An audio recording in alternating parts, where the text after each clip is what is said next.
영적이게 나누고 또 기도하고자 합니다.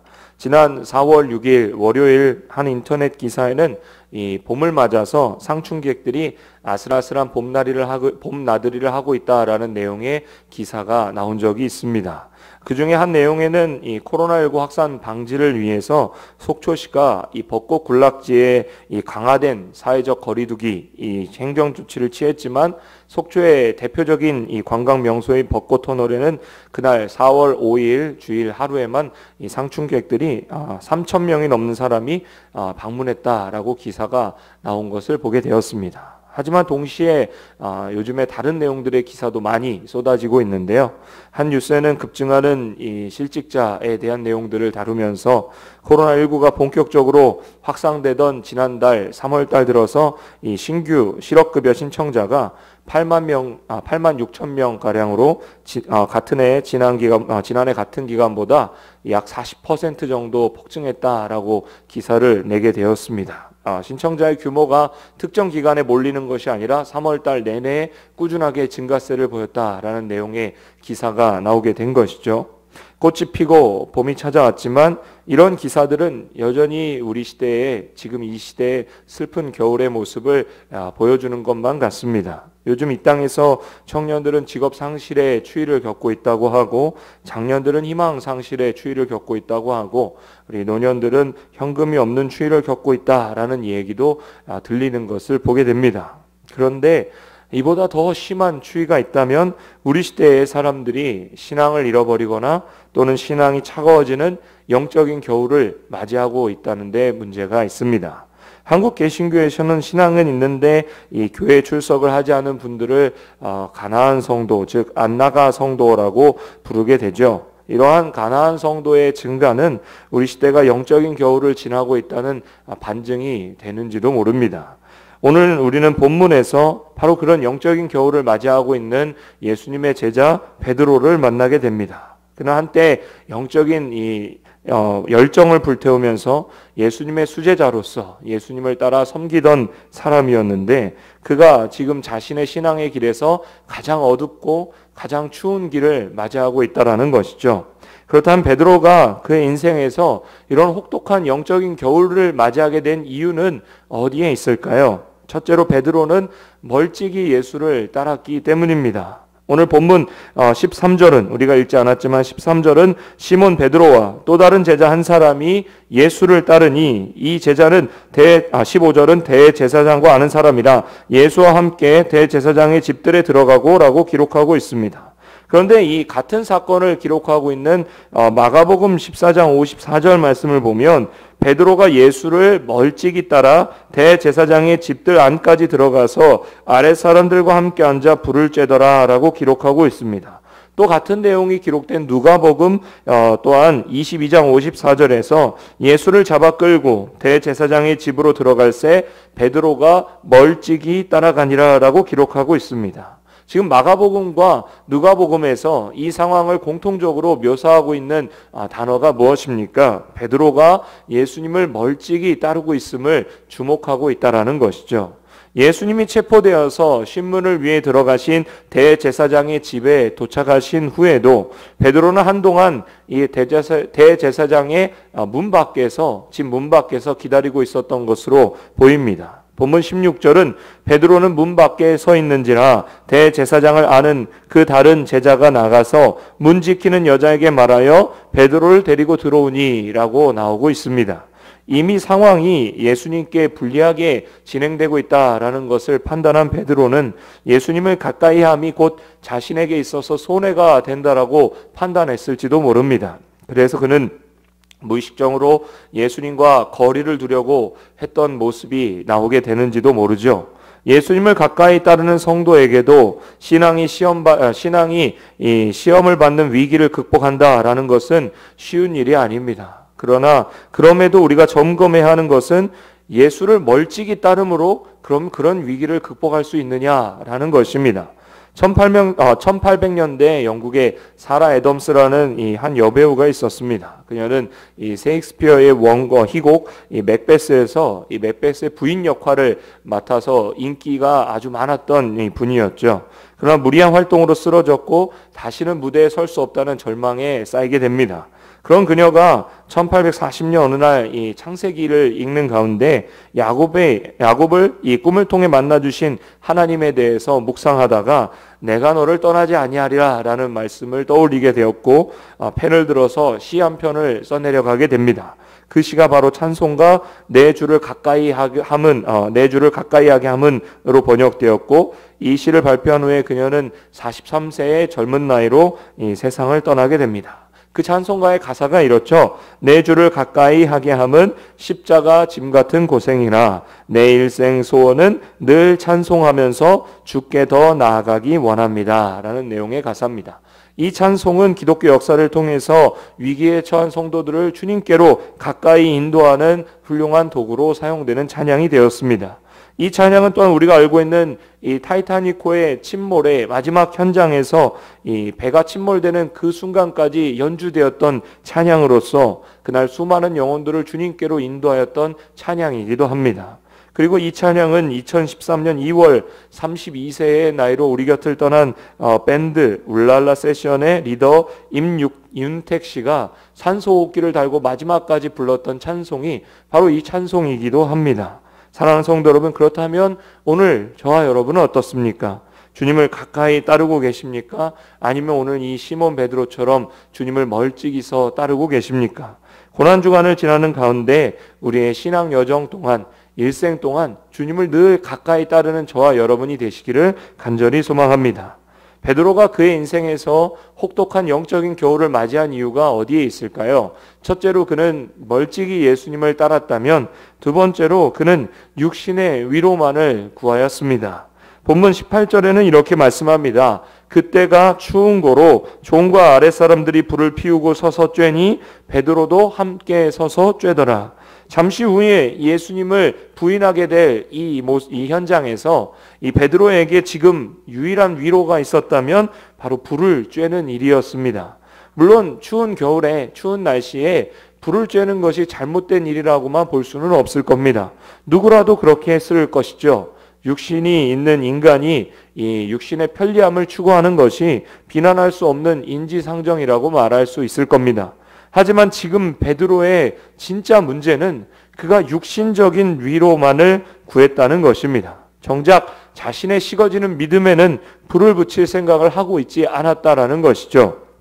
디모데후서 1장 6절을 보면 사도 바울은 그의 영적 아들인 디모데에게 편지하면서 디모데가 가져야 될 성도가 가져야 될 영적인 우선순위를 이렇게 권면합니다. 그러므로 내가 나의 안수함으로 내 속에 있는 하나님의 은사를 다시 부릴 듯 하게 하기 위하여 너로 생각하게 하노니 라고 말씀합니다. 한마디로 육신의 필요보다 더 필요한 것은 영적인 필요임을 말씀하는 장면이 되는 것이죠. 오늘날 문명의 발달과 함께 우리는 점점 육신의 안위를 더 추구하는 시대를 살아가고 있습니다. 그런데 이상하게 우리의 육신이 편안해지면 편안해질수록 따뜻하면 따뜻할수록 우리의 신앙의 열정은 더 식어가는 것을 우리가 경험하고 있지는 않습니까? 그 옛날 난방도 또 냉방도 변변하지 못한 시절 우리나라 곳곳 이 산골 기도원마다 나라를 위해서 기도하던 소리가 울려 퍼지던 때가 있었습니다. 평양 대부흥운동, 대각선운동, 말씀 사경회 때에 오로지 하나님의 말씀만을 듣기 위해서 갓난아이를 업고 한 손에 큰 아이의 손을 잡고 머리에는 일주일치 쌀과 작은 솥을 메고 수십리 길을 걸었던 시절이 분명히 있었습니다. 우리는 그 영적인 야성을 어느샌가 잊어버리지 않았습니까? 지금 베드로에게 정말로 필요한 것은 그의 육신을 잠시 그 추위를 잠시 녹이고자 대제사장의 하인들과 어울려서 불을 쬐는 일이 아니었습니다. 한때 베드로 안에 주님만 생각해도 불타오르던 믿음의 불꽃을 되살리는 일이 베드로에게는 정말 필요했던 일이죠. 구약의 요나서에 보면 요나 선지자가 자신이 하나님의 말씀을 증거한 니느웨 성을 바라보면서 앉아 있었던 모습이 나옵니다. 그때 해가 떠오르면서 그의 머리를 가리고 있었던 박넝쿨이 사라지게 되자 요나는 화를 내게 되죠. 그러면서 요나에게 주시는 하나님의 마지막 말씀이 요나에게 전달됩니다. 요나서 4장 10절과 11절에는 여호와께서 이르시되 내가 수고도 아니하였고 재배도 아니하였고 하룻밤에 났다가 하룻밤에 말라버린 이 박넝쿨을 아꼈거든. 하물며 이 큰 성읍 니느웨에는 좌우를 분별하지 못하는 자가 12만 명이요 가축도 많이 있나니 내가 어찌 아끼지 아니하겠느냐라고 말씀하십니다. 자기 머리 위에 그늘 들여진 박넝쿨은 그렇게 소중하게 여기면서 니느웨 성에 12만 명이 넘는 생명의 가치, 그 구원의 가치를 잊어버린 요나를 꾸짖는 하나님의 모습을 보십시오. 그것으로 요나서는 끝나게 됩니다. 이 요나가 어찌하면 오늘 저와 여러분의 모습과 닮아 있지는 않습니까? 오늘 우리도 육신의 위로만을 생각한 나머지 나와 내 이웃의 영적인 필요를 잊어버리고 있는 것은 아닌지 생각해 볼 필요가 있습니다. 베드로의 추운 겨울은 그가 육신의 안위에만 머물고 있을 때 찾아온 것임을 잊지 말아야 될 줄로 믿습니다. 베드로가 그의 인생에서 혹독한 영적인 겨울을 맞이한 이유가 어디에 있을까요? 마지막으로 베드로는 비겁한 거짓말을 하였습니다. 본문에 보면 베드로는 예수님이 예언하신 그대로 닭이 울기 전 3번에 걸쳐서 예수님과의 연관됨을 부인하게 됩니다. 그 중에 첫 번째는 문 지키는 여종 앞에서였죠. 본문 17절에는 문 지키는 여종이 베드로에게 말하되 너도 이 사람의 제자 중 하나가 아니냐 하니 그가 말하되 나는 아니라 하고 라고 말하고 있습니다. 두 번째 예수님을 부인하는 것은 같이 불을 쬐던 사람들 앞에서였습니다. 25절의 말씀을 보면 시몬 베드로가 서서 불을 쬐더니 사람들이 묻되 너도 그 제자 중 하나가 아니냐? 베드로가 부인하여 이르되 나는 아니라 하니 라고 말씀하고 있습니다. 그리고 세 번째 예수님을 부인한 것은 대제사장의 종 앞에서였습니다. 본문 26절의 말씀을 보시면 대제사장의 종 하나는 베드로에게 귀가 잘린 사람의 친척이라 이르되 내가 그 사람과 함께 동산에 있는 것을 내가 보지 아니하였느냐라고 나오고 이어지고 있는 27절의 말씀을 보시면 이에 베드로가 또 부인하니 곧 닭이 울더라라고 기록되어 있습니다. 베드로가 왜 이렇게까지 거짓말을 많이 하게 되었을까요? 그것은 이미 나눈 것처럼 예수님을 가까이 하지 않는 데에서부터 시작되었습니다. 그리고 그 순간 베드로는 마귀의 미혹에 사로잡히고 있었던 것이죠. 예수님은 요한복음 8장 44절에서 마귀를 가리켜서 거짓말쟁이요 거짓의 아비라고 말씀하셨습니다. 베드로가 주님을 가까이 따랐더라면 그는 거짓말을 할 수 없었을 것이죠. 그러나 베드로는 멀찍이 예수님을 따라갔습니다. 그리고 베드로가 거짓을 말한 또 하나의 이유가 있었다면 바로 사람에 대한 두려움이라고 생각합니다. 잠언 29장 25절에는 사람을 두려워하면 올무에 걸리게 되려니와 여호와를 의지하는 자는 안전하리라라고 말씀합니다. 사람이 위기의 순간에 거짓말을 하게 되는 이유가 어디에 있을까요? 우리는 거짓말을 할 때 그 거짓말이 나를 안전하게 지켜줄 것이라고 생각을 하게 됩니다. 그러나 우리를 지키는 것은 거짓이 아니라 진실이죠. 거짓말은 결국에 드러나게 될 것이고 결국에는 우리를 파괴하게 될 뿐입니다. 사도 바울은 에베소서 6장에서 우리의 영적인 무장을 설명하면서 진리의 허리띠를 말씀합니다. 우리가 진리의 허리띠를 메고 진실하게 설 때에 우리의 안전은 사람이 아니라 여호와 하나님께서 지켜주심을 말씀하고 있습니다. 하지만 사람에 대한 두려움에 사로잡힌 베드로는 지금 거짓을 말하고 있었던 것이죠. 그러나 나중에 이 베드로가 오순절 이 성령 강림 때 성령의 충만해서 변화된 모습을 기억하십시오. 베드로가 감옥에서 풀려나와서 다시 복음을 담대하게 증언하다가 체포되어 공회에서 재판을 받게 될 때 사도행전 5장 29절에서 그는 이제 이렇게 말하게 됩니다. 베드로와 사도들이 대답하여 이르되 사람보다 하나님께 순종하는 것이 마땅하니라. 얼마나 커다란 변화가 일어났습니까? 오늘 본문의 베드로는 실패자였지만 영원한 실패자는 아니었습니다. 그는 먼저 닭 울기 전에 주님의 말씀을 기억하고 회개함으로 닭이 울었을 때 주의 말씀을 기억하고 회개함으로써 다시 예수님께로 돌아오게 됩니다. 오늘 저와 여러분도 다시 주님께로 돌아서는 우리의 영적인 모습이 있어야 될 줄로 믿습니다. 우리의 날은 점점 따뜻해져 가지만 봄이 오고 여름이 오겠지만 영적으로 추워지고 있는 방황의 때인 줄로 생각이 됩니다. 오늘 이 자리에서 우리가 다시 한번 일어나기 위해서 하나님의 말씀을 붙들고 회개와 믿음으로 십자가를 지고 주님을 더 가까이 따르기로 결심하는 저와 여러분이 되시기를 간절히 소망합니다. 기도하시겠습니다. 아버지 하나님 감사합니다. 오늘 말씀을 통해서 우리는 베드로의 영적인 겨울이 오늘 나의 영적인 겨울이 되지 않았는지 돌이켜보게 됩니다. 주님, 오늘 우리는 베드로와 같이 예수님을 멀찍이 따르는 모습이 되지 않게 하여 주시고 예수님과 끝까지 동행하는 삶으로 주님께 더 가까이 나아가는 믿음의 삶으로 하루하루 살게 하여 주시옵소서.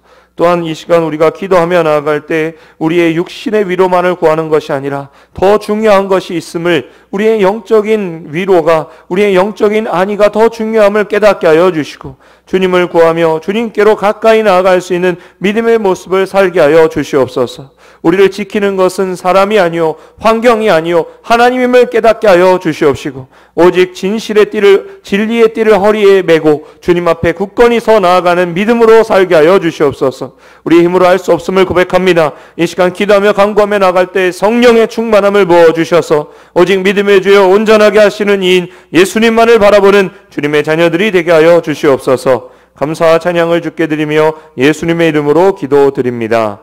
아멘. 주기도문